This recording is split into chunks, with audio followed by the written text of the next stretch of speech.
많은 경험을 가지고 계신 분이기 때문에 지혜롭게 잘 해결해 나갈 것이다. 그렇게 믿습니다. 박찬대 대표님도 그동안 많은 중개사를 이끄시느라 정말 수고 많으셨습니다. 두 분 수석님들도 수고하시고 또 수고도 하셨습니다. 지난 토요일에는 우리 헌정사에 있어서 세 번째 대통령 탄핵소추가 있었습니다. 국가적으로 매우 불행한 일이나 국민의 뜻이 모인 결과인 만큼 이제 우리 국회는 이 상황을 수습하고 국정을 안정시키는데 온 힘을 집중해야 할 때입니다. 특히 지난 비상계엄으로 촉발된 혼란스러운 전국을 빨리 정상화시키고 대외 신인도를 회복해서 민생 경제를 복원하는데 국회의 책임과 역할이 더욱 필요할 때입니다. 국정의 중심이 국회인 것처럼 국회의 중심 역시 국민이어야 합니다. 민생을 가장 먼저 챙겨야겠습니다. 골목 경제 그리고 바닥 경제 현장에 가장 닿아 있는 것이 국회의원들인 만큼 국회가 더 크게 책임을 다할 때다 이렇게 생각합니다. 여야 모두가 더 큰 각오로 민생 현안을 해결하기 위해서 나서야 합니다. 그래서 지금 이 순간만큼은 여야가 국정 안정과 국민의 안심을 위해서 머리를 맞대고 힘을 모았으면 합니다. 국회 추천 몫의 3인의 헌법재판관 인사청문회 관련 일정 그리고 비상계엄 국정조사 특위 구성건에 대해서도 여야 간 협의를 부탁드립니다. 나라가 어두울 때 가장 밝은 것을 들고 나온 국민이 계셨듯이 이제 국회가 국민이 기댈 언덕이 되어야 합니다. 오늘 이 자리를 시작으로 난국을 극복하고 국민을 지키는 국회로 나아가겠다는 다짐을 함께 나눕시다. 이렇게 한자리에 앉게 돼서 반갑고 감사합니다.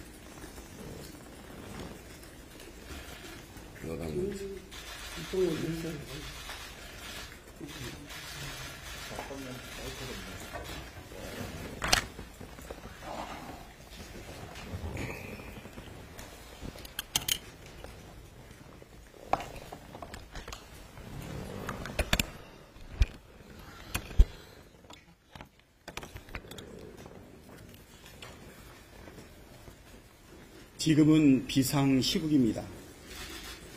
12상 비상기업 내란 사태로 인해서 경제, 외교, 안보, 국격이 망가졌습니다. 특히 민생과 경제는 갈수록 악화되고 있습니다. 국회가 중심을 잡고 국가적 위기를 극복해야 할 책임이 막중한 때입니다. 내란 사태의 신속한 종결과 민생 경제 회복을 위해 총력을 기울여야 합니다. 첫째, 내란 사태 국조특위를 신속하게 개시해야 합니다. 내란 사태의 진상을 명확히 규명하고 다시는 헌정질서가 무너지는 일이 없도록 철저히 책임을 물어야 합니다. 국민의힘도 내란 사태 국정조사 특위 구성에 그리고 활동에 협조해야 합니다. 내란 숙에 윤석열 대통령에 동조했던 국민의힘이 조금이라도 국민 앞에 죄를 씻는 길입니다.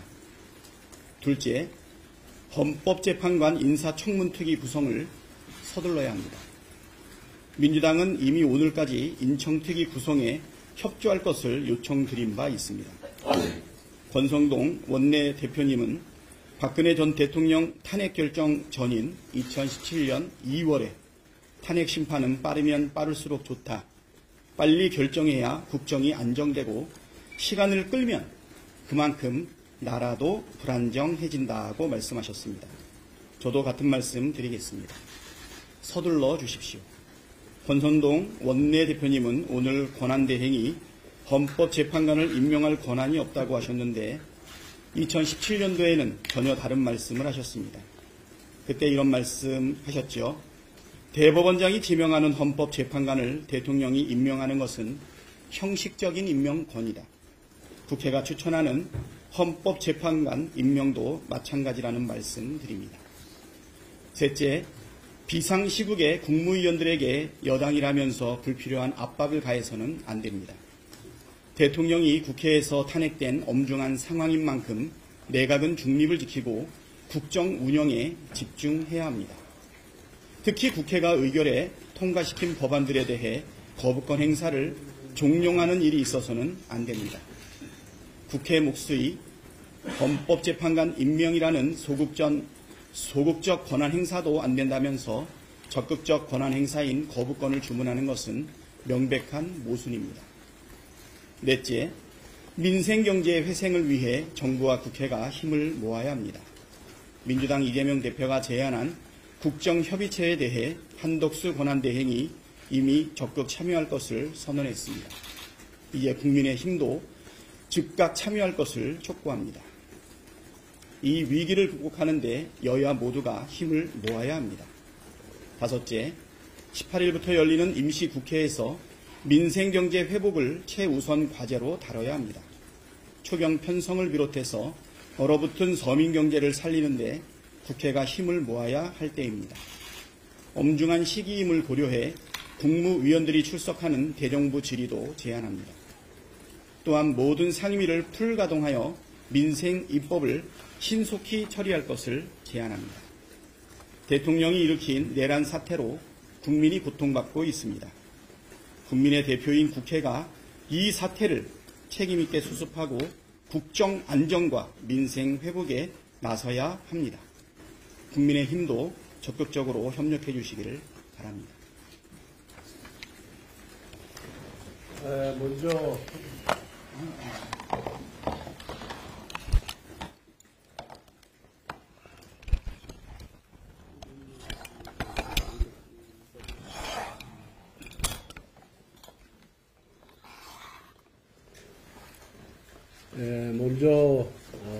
대통령의 그런 비상계엄 선포와 탄핵 소추로 인해서 국민들에게 큰 불평과 혼란을 가중시킨 점에 대해서 집권 여당의 일원으로서 국민 여러분들께 심심한 사과를 드립니다.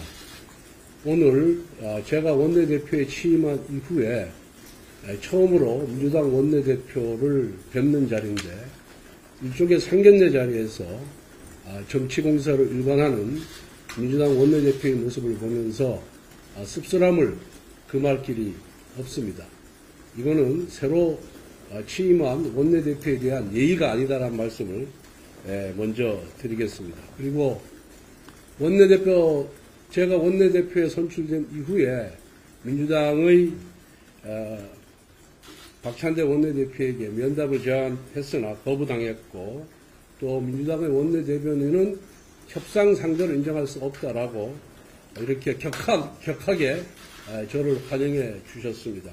그런데 오늘 국회의장 주재 여야 원내대표 회담에 응한 것을 보면서 저를 그럼 협상 파트너로서 인정을 한 것인지 대묻지 아니할 수가 없다는 말씀을 드립니다. 정말 어렵습니다. 힘듭니다. 이럴 때일수록 여야가 머리를 맞대서 전국 안정을 위해서 또 민생 안정을 위해서 함께 지혜를 발휘할 때다 이렇게 생각을 하고 있습니다. 다만 여기 한 가지 덧붙이고 싶은 거는 대통령의 탄핵 이전에 야당인 민주당이 오로지 이재명 대표의 그런 범죄 사실을 덮기 위해서 국회의 입법권을 있는 대로 남용해서 탄핵 소추를 남발하고 특검을 남발하고 그리고 예산안을 일방적으로 삭감하지 아니하였더라면 훨씬 더 아름다운 대한민국, 대화가 통하는 대한민국, 상생하는 대한민국이 되었을 것이다 이렇게 생각을 하고 있습니다.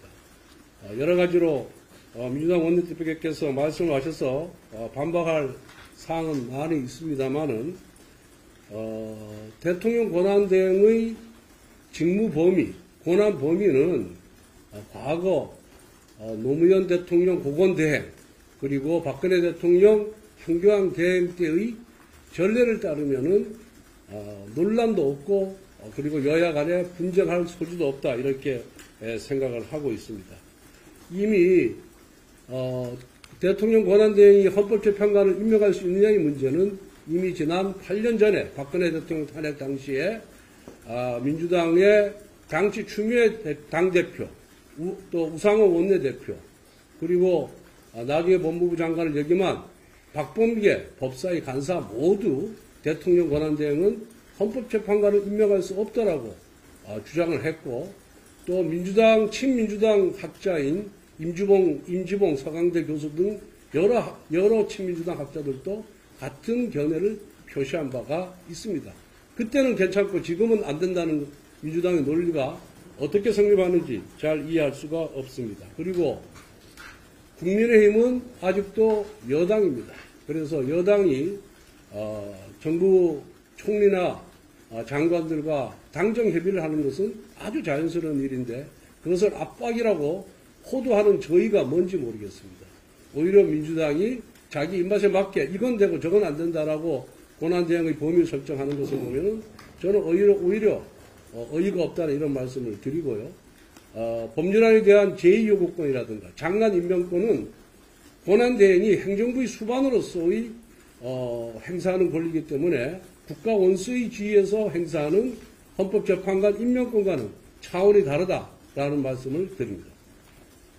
더 드릴 말씀이 많지만은 상견례 자리이기 때문에 민주당이 주장한 것에 대해서 요 정도만 반박하고 나머지 더 이상의 반박은 기자들 상대로 따로 하도록 하겠습니다. 예, 앞으로 거대 여당 또 여의도의 집권당인 민주당의 아주 하야와 같은 아량을 바라겠습니다.